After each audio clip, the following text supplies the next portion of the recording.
Ang uncover namin, yung mga private jet or helicopter na binibili ni Kibuloy, sa kanya yon kay Duterte. Kasi pag titignan mo, mas madalas pa siyang gumamit kaysa doon sa true owner.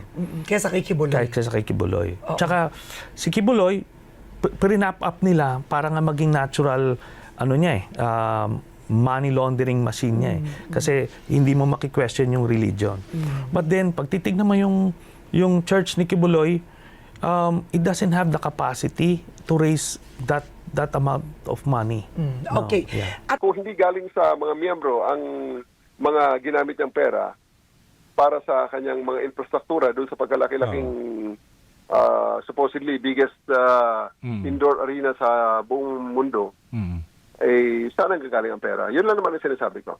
Okay, so bali ang feeling nyo, the bigger influence talaga is from the camp of si President Duterte, former President Duterte, at saka ang tingin nyo rin, hindi pag-aari ho ni Pastor Kibuloy yung mga aircraft, ito ay pag-aari talaga niya. Yun din kasi sinabi ni si former Senator Trillanes, ay pag-aari daw talaga ni former President Duterte? Ang sinasabi ko lang is baka walang kakayahan si Kibuloy na bilhin ang lahat ng mga yan. Kung ang basihan lang natin ay ang dami ng kanyang mga supporters. Kasi nakita nyo, hindi ganun karami nung you were talagang hinahabol nyo siya until the time he was arrested, di ba? Yeah. Opo, hindi talaga ganun karami ang tao niya. Wala talaga, halos wala. Aha. May bagong allegation itong si Trillanes laban kay dating Pangulong Duterte at kay Pastor Apollo Kibuloy Okay. Ay sinasabi ni Trillanes ay yung mga air asset ni Kibuloy ay kay Duterte daw yun. Okay. Dahil ang basihan ni Trillanes ay mas madalas daw ginagamit ni Duterte yung air asset ni Kibuloy kisa kay Kibuloy. Okay. Yun lang ang business ni Trillanes para sabihin niya na kay Duterte yon, yung eroplano at ang helicopter ni Kibuloy. Yun lang ang business. Ang basihan. Wow. Okay.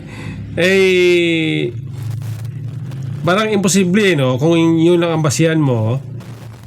Makita mo lang na madalas ginagamit ni Duterte yung eroplano, yung helicopter. Para sa iyo ay kay Duterte na parang ang hirap paniwalaan. Kasi nga, halimbawa lang ako dati ay madalas ko hinihiram actually hindi hinihiram Madalas kong inaarkila yung sasakyan ng kapatid ko. Okay, inaarkilahan ko kasi nga kapag meron akong stock na kukunin sa supplier, ako ay wala sasakyan, inaarkila ko yung sasakyan ng kapatid ko. Yung kakilala ko nakita na may sasakyan akong ginagamit madalas. Sabi ng kakilala ko, nakabili ka daw ng sasakyan pala, sabi ng ganun. Akala nung kakilala ko, akin kasi nga, madalas ko ginagamit. Pero ang totoo, inaarkila ko lang.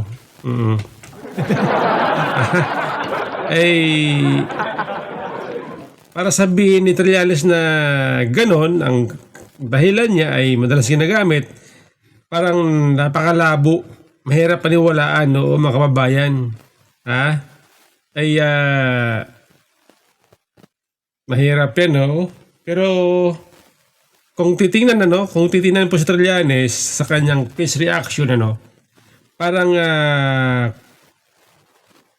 normal sa kanya ang gumawa ng ganong kwento.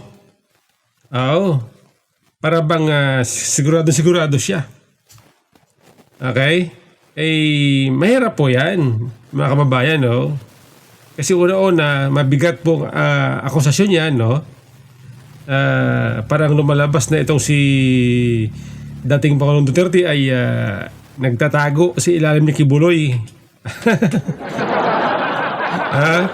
Parang lumalabas kung pagbabasyan ang kwentong Trillanes ay lumalabas na itong si dating Pangulong Duterte ay nagtatago ng kayamanan sa pangalan ni Kibuloy.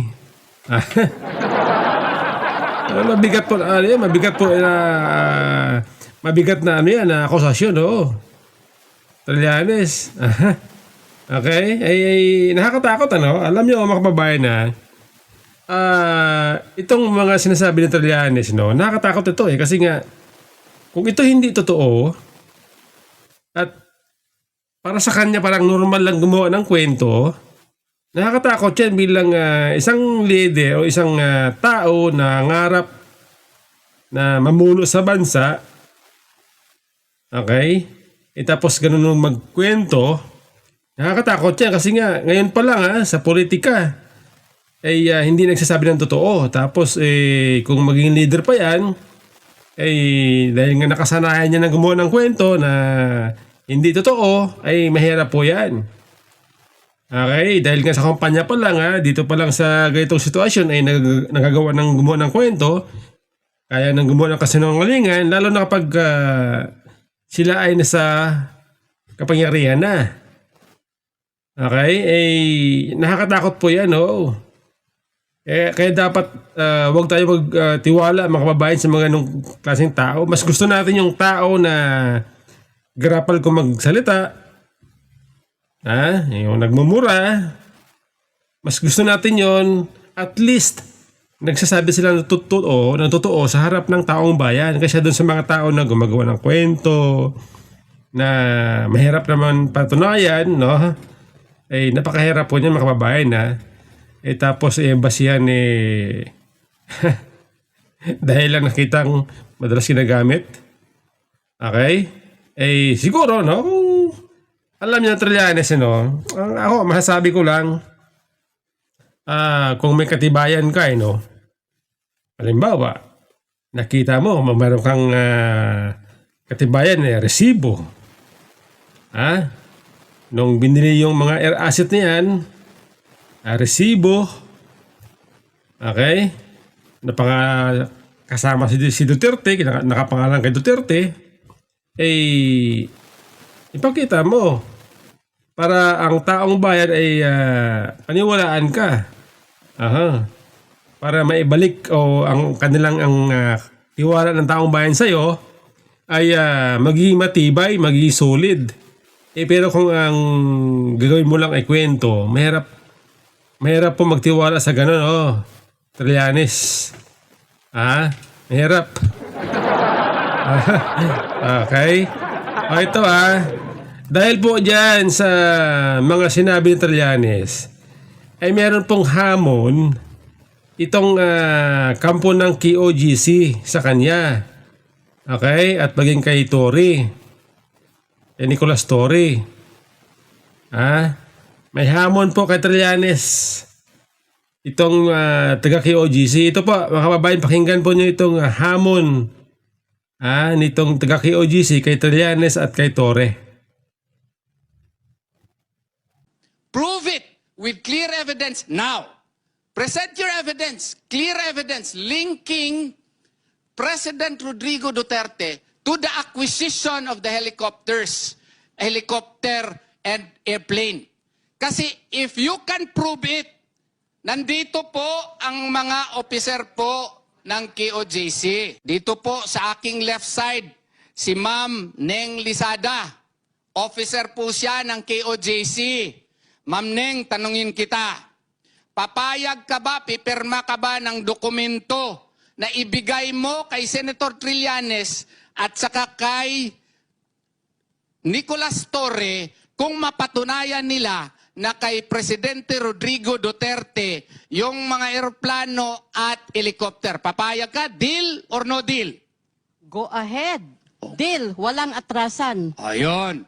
Dito naman sa aking right side, Ma'am Nori, being an officer of the KOJC, would you sign a document transferring your precious assets such as the helicopter and the airplane to former Senator Antonio Trillanes and Mr. Nicolas Torre, Mr. na siya ngayon kasi hindi naman siya general, to Mr. Nicolas Torre, i-transfer nyo sa kanya pag napatunayan nila ngayon na kay PRRD daw yung mga assets na yon. Deal or no deal? Deal. So anytime na mapatunayan nila, pipirma kami. O yun. Anytime. Anytime na mapatunayan nila na kanila kay PRRD yung mga eroplano at helicopter. Inyo na yun, sir. At least, meron kayong helicopter at eroplano. Nakasakay na ako ng helicopter. Maganda nga. Oo. Pero, kung hindi ninyo mapatunayan po, ito naman. Walang personalan ito. Grave masyado yung accusations ninyo.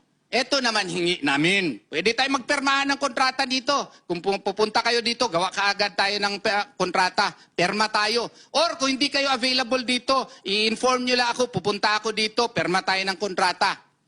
Kung hindi nyo ma-prove na kay PRRD yun, didilaan ninyo. Dila Ano? Dila.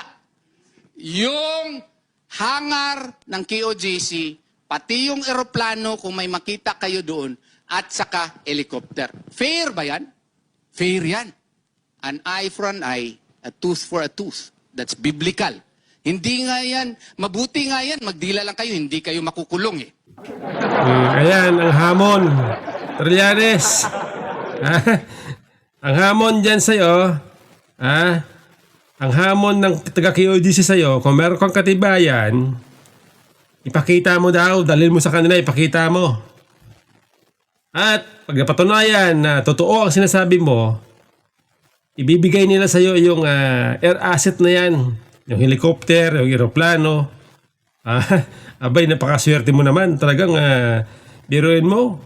Pakita mo lang yung katibayan mo sa taga-KOJC. Magiging sayo na ang aeroplano at ang helicopter. Wow! Biruin mo magkakaroon ka ng aeroplano at saka helicopter, ng chopper. Ang puhunan lang ay laway. Wow! Grabe, no? Napakaswerte mo, Trillanes. Kaya ako sa'yo, magmadali ka na. Dalhin mo na yung dokumento mo, kung meron man, ipakita mo dun sa KOJC, taga-KOJC, at magpirmahan na kayo. Pero kung wala, halimbawa, tulad dyan, sabi ng taga-KOJC, kung wala ka namang katibayan, ay dilaan mo raw. Kayo ni Tore, dilaan nyo daw yung, o linisin nyo, dilaan nyo yung air asset ng KOJC. Dilaan nyo raw. Nako, mukhang nagkakahamonan na. Di ba si Trillanes mahilig maghamon? Mahilig po siya maghamon sa mga Duterte. Di ba madalas siya binabanggit? Magpirma daw ng Weber. Si PRRD. Bank Weber. Yan ang madalas hinahamon ni Trillanes eh. Pero this time siya po ang hinamon. Okay? Siya ang hinahamon. Ano, Trillanes? Ayan o. Mga babae lang yan, naghamon siya, mga babae. Mga official ng KOJC. Okay? Sabi dyan, yung mga air asset na yan, hindi pala yan nakapangalan kay Kibuloy. Yan daw pala ay nakapangalan sa KOJC kasi nga, yung may-ari yan ay KOJC, hindi si Kibuloy. Kasi yung pinambili niyan, sabi, ay galing sa mga membro. Siyempre natural, yung pangalan doon ang credit niyan doon sa mga membro, pera nila, pinaghirapan nila yan. Di ba? At Trillanes, dali. Bilisan mo. Ay, nako. Sayang yun, no? Mag-i-election pa naman, mag-i-election. Gagamit mo yan sa eleksyon ng jet o yung at saka yung chopper. Libre. Napakaswerte mo, Trillanes. At hindi lang yan, Hindi lang yan. Hindi lang magkakaroon ka ng helicopter, ng chopper, at ng aeroplano.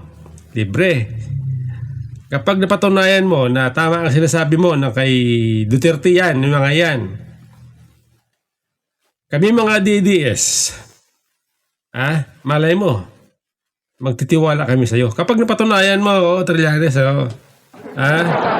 babalik ang tiwala sa'yo ng taong bayan, ang credibility mo, tataas, titibay. Dahil lamang sa eroplano. Wow. Mga Trillanes, sige na. Ay, bilisan mo na.